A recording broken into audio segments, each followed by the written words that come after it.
এক সন্ন্যাসী ও রাজার গল্প। একবার এক সন্ন্যাসী এক রাজ্যে এসে সোজা রাজার প্রাসাদে চলে গেল। সেই সন্ন্যাসীর পোশাক দেখে রাজার সৈন্যদের কেউ তাকে ভিতরে যেতে বাধা দিল না।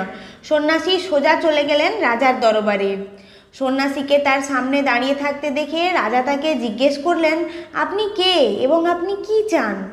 তপস্বী বললেন, আমি একজন আধ্যাত্মিক গুরু, বক্তৃতা দেওয়ার জন্য অন্য রাজ্যে যাচ্ছিলাম, কিন্তু এখন দিন ঘনিয়ে এসেছে, তাই আজ রাতে আমি আপনার প্রাসাদে থাকব। রাত কাটানোর জন্য একটু জায়গা চাই। সন্ন্যাসীর কথা শুনে রাজা বললেন, এটা রাজার প্রাসাদ, বিশ্রামের জায়গা নয়। আপনি এখানে রাত্রি যাপন করতে চান কিভাবে? আপনি বাইরে যান, সেখানে থাকার জন্য অনেক জায়গা পেয়ে যাবেন। তপস্বী আবার রাজাকে জিজ্ঞাসা করলেন, মহারাজ, আমি কি জানতে পারি আপনার আগে এই প্রাসাদ কার ছিল? রাজা বললেন, এটা আমার বাবার ছিল, কারণ তিনি আমার আগে রাজা ছিলেন। সন্ন্যাসী আবার জিজ্ঞাসা করলেন, ঠিক আছে, আপনার বাবা এখন কোথায়?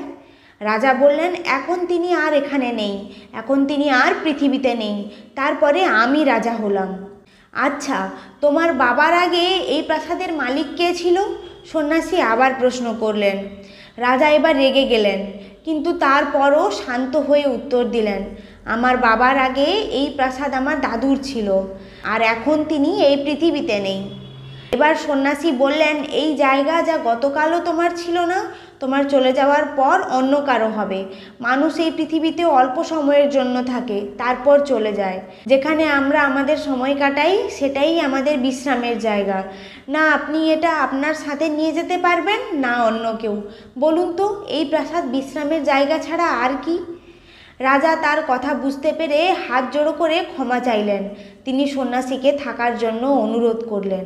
এই পৃথিবীতে সবাই খালি হাতে এসেছে এবং খালি হাতেই যেতে হবে, তাই শুধু শুধু মোহ বাড়িয়ে কী লাভ বলুন? আমার ভিডিওটি যদি ভালো লেগে থাকে একটি লাইক করে দেবেন এবং চ্যানেলটিকে সাবস্ক্রাইব করতে ভুলবেন না। এবং এই ধরনের যদি আরও মোটিভেশনাল গল্প শুনতে চান তাহলে কমেন্টে জানান।